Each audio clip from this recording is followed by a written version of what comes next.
पूरे प्रश्न इन्हीं प्रश्न बैंक से आएंगे, इसलिए कि आप सभी छात्र इन प्रश्न बैंक के उत्तर अच्छे से याद करें।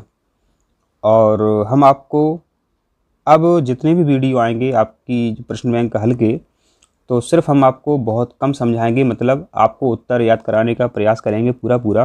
प्रश्न है, निषेचन क्रिया है एक नर युग्मक का अंडाणु से संयोजन। फिर आवृत बीजियों में मादा युग्मकोद्भिद होता है, भ्रूण कोश होता है, जिसे अपन एम्ब्रियो सैक भी कहते हैं। सैक माने होता है थैला। अब है, जीनिया शब्द प्रदर्शित करता है पराग के प्रभाव को भ्रूण पोष पर। भ्रूण पोष माने जिसमें भोज्य पदार्थ का संचय होता है। यदि पुष्पीय पादपों में गुणसूत्रों की द्विगुण संख्या 12 है, तब 6 गुणसूत्र उपस्थित होंगे सहायक कोशिकाओं में। अब है, निषेचन के पश्चात बीजों के बीजावरण विकसित होते हैं अध्यावरणों से। किससे? अध्यावरणों से। बीजों के जो बीज के आवरण होते हैं वो किससे बनते हैं? अध्यावरण से। पेरिस्पर्म होता है, ये अपमिश्रण होता है पेरिस्पर्म, और ये न्यूक्लियस का अवशिष्ट भाग होता है। जब बीजांडों के बिना निषेचन के अंडाशय से फल विकसित होते हैं, तब इस क्रिया को क्या कहते हैं? अनिषेक फलन। आप सभी जानते हैं अंडाशय से फल बनते हैं और बिना निषेचन के बनते हैं, तो इसे कहते हैं अनिषेक फलन।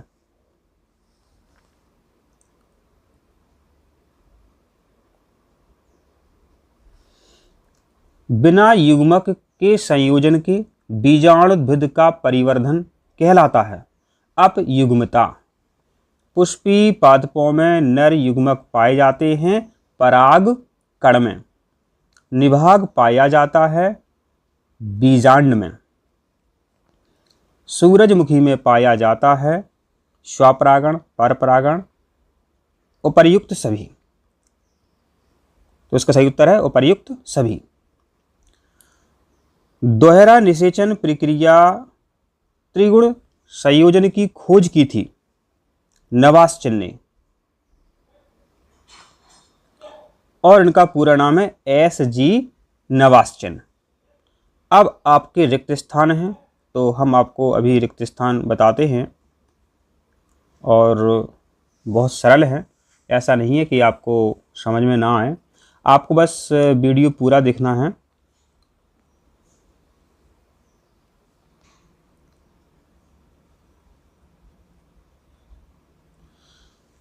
तो पहला रिक्त स्थान है आपका, बीज में भ्रूण पोष का मुख्य कार्य भोज्य पदार्थ का संग्रहण होता है। मतलब बीज में जो भ्रूण पोष होते हैं वो क्या करता है? वो भोज्य पदार्थ का संग्रहण करता है। पक्षियों द्वारा होने वाला परागण आर्निथोफिली कहलाता है।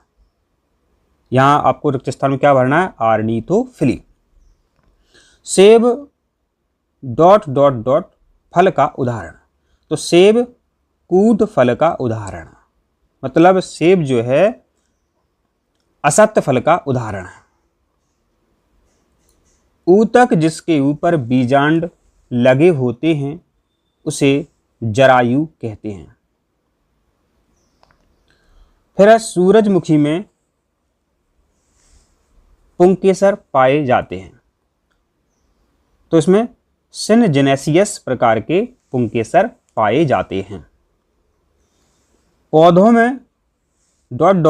से फल का विकास होता है, तो आप सभी जानते हैं पौधों में अंडाशय से फल का विकास होता है। फिर मक्का के एक बीज पत्र को कहते हैं, तो यहां आपको भरना है स्कूटेलम। मक्का के एक बीज पत्र को स्कूटेलम कहते हैं।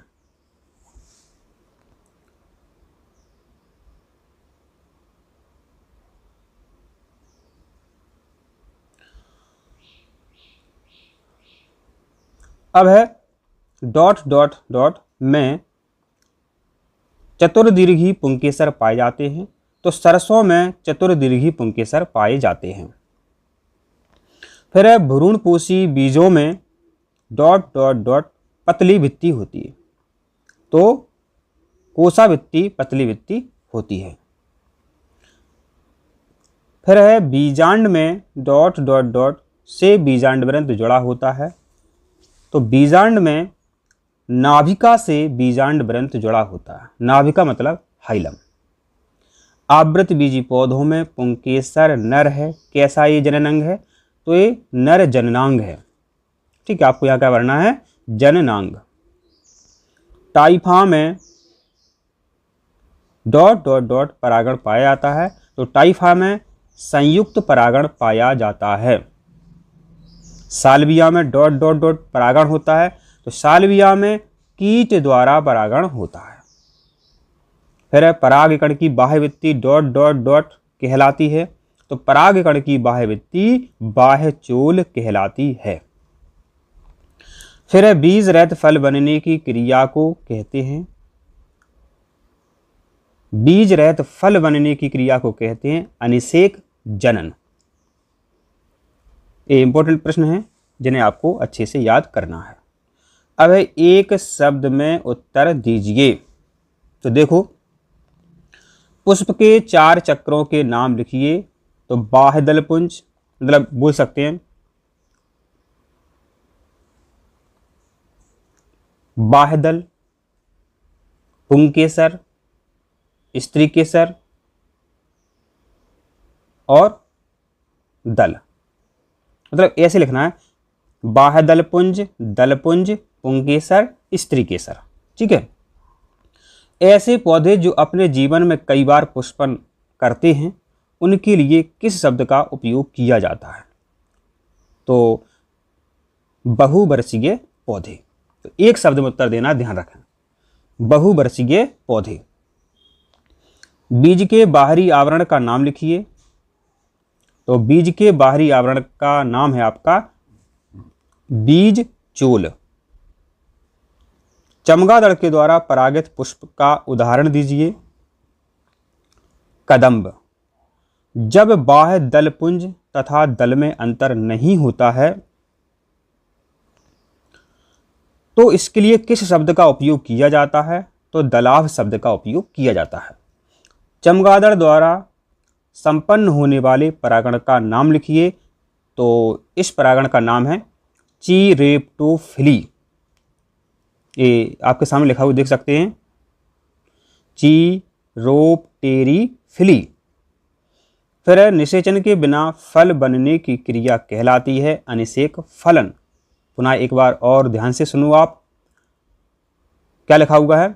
निषेचन के बिना फल बनने की क्रिया कहलाती है अनिषेक फलन। फिर अनिषेक जनन द्वारा किस प्रकार के फल बनते हैं? बीज रहित फल बनते हैं। इंपॉर्टेंट है। अब है पैराशूट विधि द्वारा प्रकीर्णन का एक उदाहरण दीजिए। तो इसका सही उत्तर है ट्राइडेक्स। हम अगले वीडियो में आपको अति लघुत्तरीय प्रश्न जो 2 अंक के हैं, लघुत्तरीय प्रश्न जो 3 अंक के हैं, और ये हैं आपके दीर्घ उत्तरीय प्रश्न, सभी के उत्तर हम आपको अगले वीडियो में बता देंगे। तो अगर आप नए हैं तो चैनल को सब्सक्राइब जरूर करें और वीडियो को लाइक जरूर करें। धन्यवाद।